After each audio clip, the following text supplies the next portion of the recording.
This weekend, we talked to Helio Beltrão, the well-known Austro-Libertarian entrepreneur, businessman, and founder of Mises Brazil. We talked crony capitalism and the upcoming World Cup soccer event, and why the Liberty movement is like a soccer team, complete with goalkeepers, midfielders, forward strikers, and even coaches. Welcome to Mises Weekends. I'm Jeff Deist, and we're very happy this weekend to be speaking with Helio Beltrão from Brazil. Helio, how are you? Great, Jeff. Thank you for having me. How are you? I'm excellent. So, Helio is well known, I think, really almost worldwide in the libertarian movement, but I'm going to just give a little bit of background. He is, of course, the founder of Mises Brazil. He's also a fund manager, an entrepreneur, both in the financial and ideological sense. And he's someone I had the opportunity to meet a couple of years back at Hans Hermann Hoppe's Property and Freedom Society conference in Bodrum, Turkey. So we know each other a bit, but your reputation precedes you, and it's great to talk to you again. And, you know, I want to get right into this because this is an unbelievable time for Brazil, and I'd like some of your thoughts on how the liberty movement in Brazil and South America more generally sort of ties into this.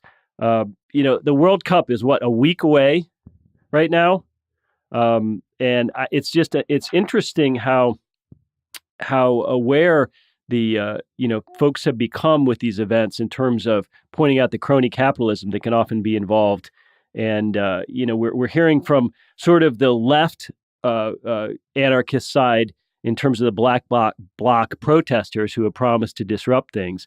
But I'm just wondering, is there also an awakening sort of libertarian sentiment in Brazil at all involved in the opposition, such as it is to the World Cup? Yes, it's actually a very confusing time, I think, for Brazilians, because, of course, Brazil is the country of football. And I'm going to use football instead of soccer. You understand that? So it's the tendency here is to conflate this, maybe I should call neurosis of Brazilians with football and, the past sentiment that we have of the mongrel dog complex before we, were a smaller country on the periphery. And we still have that sense of a neurosis. And we are conflating this completely with the perceptions about the current political situation and the political system. So this is really complicated to deal with, and I have been surprised by how many of my friends, for example, not only in the libertarian movement, but friends in general, are completely opposed to root for the Brazilian team that we call Seleção, because they understand that might benefit the political system or the president, because that we have elections in October. So this is all very confusing because I don't really think there is that much of a link between how the Brazilian team does in the World Cup and the willingness to still support the incumbent president. That seems incredible, that people would put aside how soccer mad they are.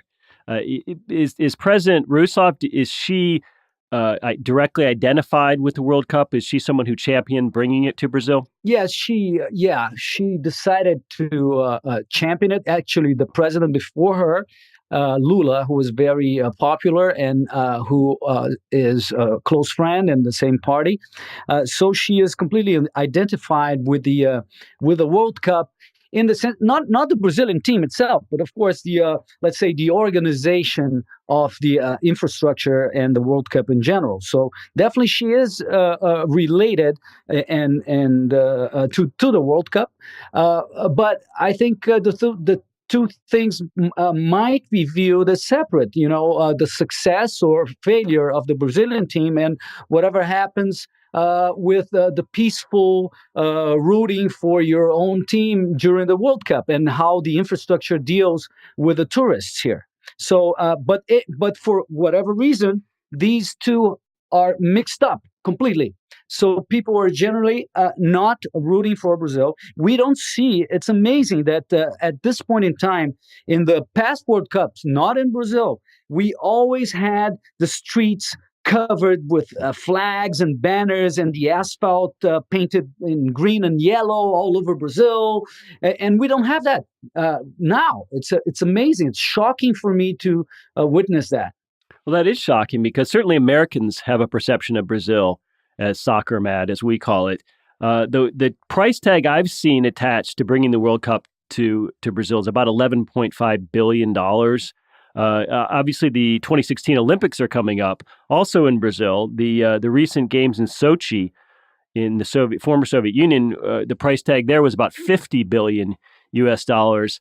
So it's interesting to me to see, at least in the U.S. press, so much coverage of awareness in Brazil of the cronyism in these sort of globalist type events. Yes. Of course, you understand the protests are based on a correct perception that, the services that we get in Brazil for education and health, public education and health, because we also have a vibrant private education and private health services. But the average Brazilian, the poor Brazilian, has to deal with the public education and public health.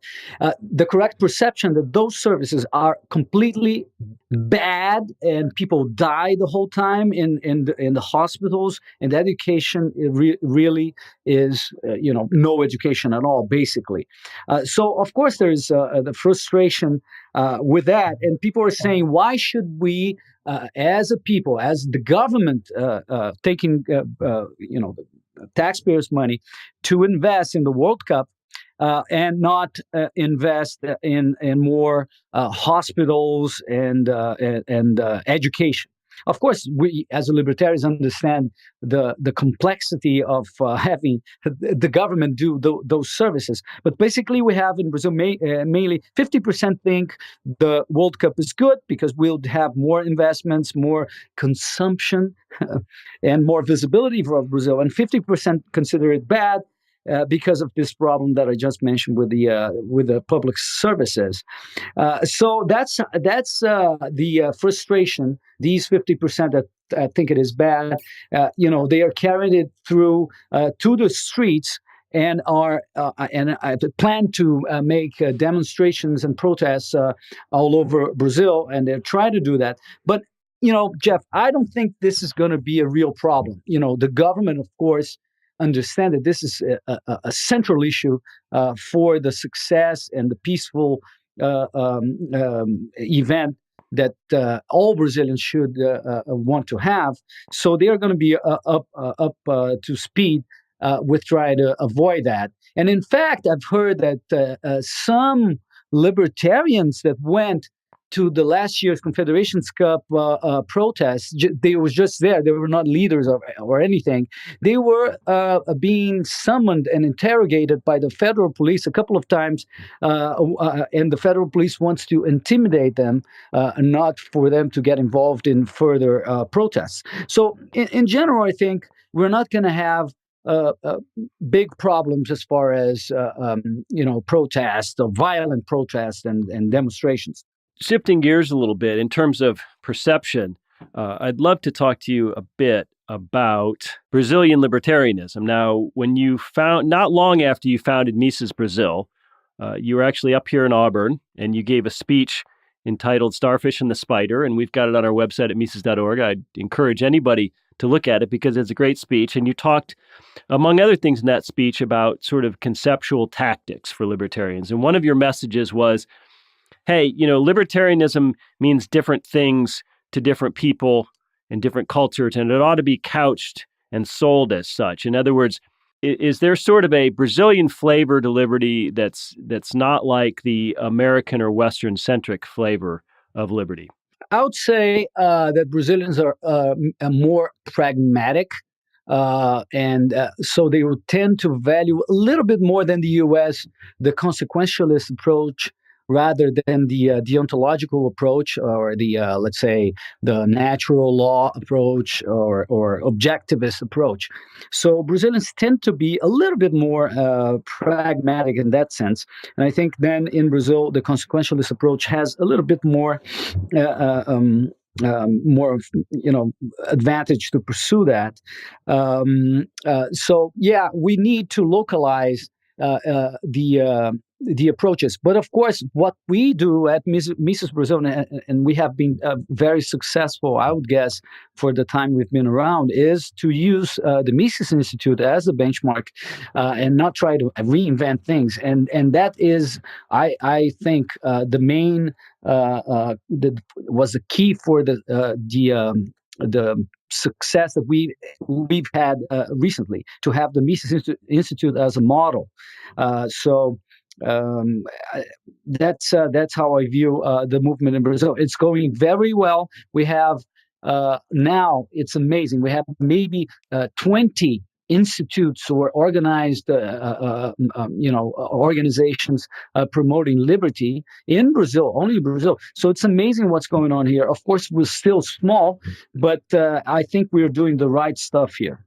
Well, Elio, when you talk about a more pragmatic approach to bringing people to liberty, as an outsider, I look at a country like Brazil, obviously very rich in resources, very tons of natural beauty, this incredible physical culture, football and outdoors and beach life and Gracie Jiu-Jitsu and beautiful weather, and all these things that Americans sort of think of when they think of Brazil. But we also think of like almost a sprawling mega city of Sao Paulo that becomes almost unworkable. And obviously some extreme wealth and some extreme poverty. We have that in the U.S. as well, of course. And it seems to me that there are a lot of strong libertarian arguments to fixing, or at least ameliorating, those day-to-day practical problems like transport. You mentioned when we were offline earlier, getting around, getting hotels for the World Cup. Those are the kind of maybe practical areas where liberty might be a good sell in a place like Brazil. It is. I still don't think we are there yet, because in the last year's demonstrations regarding transport, though we had the presence of libertarians arguing for private solutions, in the end, the voice that were stronger was, we want free transportation. So it's still not time for it yet. And I actually been using, because of the World Cup, an analogy, if you allow me a few minutes. The analogy between the libertarian movement and football and soccer and the World Cup is that we are competing against different teams. The Keynesian team, the interventionist team, the Marxist team. And the analogy is as follows. Each team has its goalkeeper, and the goalkeeper are the great minds that have been with us. For example, in our team, it would be Mises and Hayek. The defense would be the present-day PhDs. They are actually in the academia and pursuing different ideas to market. The midfield would be the guys related to culture, the writers, journalists, TV anchors, and people like that. And the attack would be the politicians. The politicians basically wait for the ball to get to their foot, and they just push it inside the goal. The coach and the infrastructure of the club would be the think tanks like Mrs. Brazil. And of course, our competition also has, their own teams and coaches and infrastructure. And of course, the crowd are the fans of our doctrine. I think we still don't have, a good team, because we have, the best goalkeeper. We have some pretty good infrastructure, the think tanks. Defense is still lacking, I would say, in the libertarian movement. We don't have many PhDs in the academia in Brazil. Still, we have maybe 4 or 5 Austrian professors in the academia in Brazil, which is Marxist dominated, amazingly, not neoclassical. In Brazil, it's Marxist. And the midfield, we are starting to have some very good writers and journalists and TV anchors. So we have a good midfield. We still are not there to get the ball to the attackers to the politicians to make changes in the law that would impact the system in our favor. Whereas of course, we are not in the generation that will implement anarcho-capitalism. So everything that we want to have implemented would have to go through the democratic process, but still we don't have a full-fledged team that would allow politicians to capitalize and implement that. Of course, politicians, I say, are the animal with the best nose, the best olfactory organ. They always know what people want. So when we have a good team, then, there are going to be a lot of politicians say they were libertarians since they were little kids, and they will be willing to push that ball into the goal. But it's not yet time. We have to be patient. There are no shortcuts. And we have to be patient. I think in 1, 2, 3 generations, we'll be able to do it. But still, unfortunately, we're not there yet. Helio, when you talk about patience, I think that the lesson here is that liberty is a long game, right? I mean, we've lost our freedoms sometimes gradually, sometimes quickly, but the process of getting them back is not always easy, and it's something I think we all have to be invested in. And in part, that means doing the hard work of organizing and educating folks. And for that, we are all very grateful that you have spent so much of your own time and so much of your own energy in not only creating Mises Brazil, but really in being a very well-known and very well thought of Austro-libertarian around the world. And folks, with that, we will leave it, and we'd love to talk to Helio again sometime. Thanks for your time. Thank you very much, Jeff.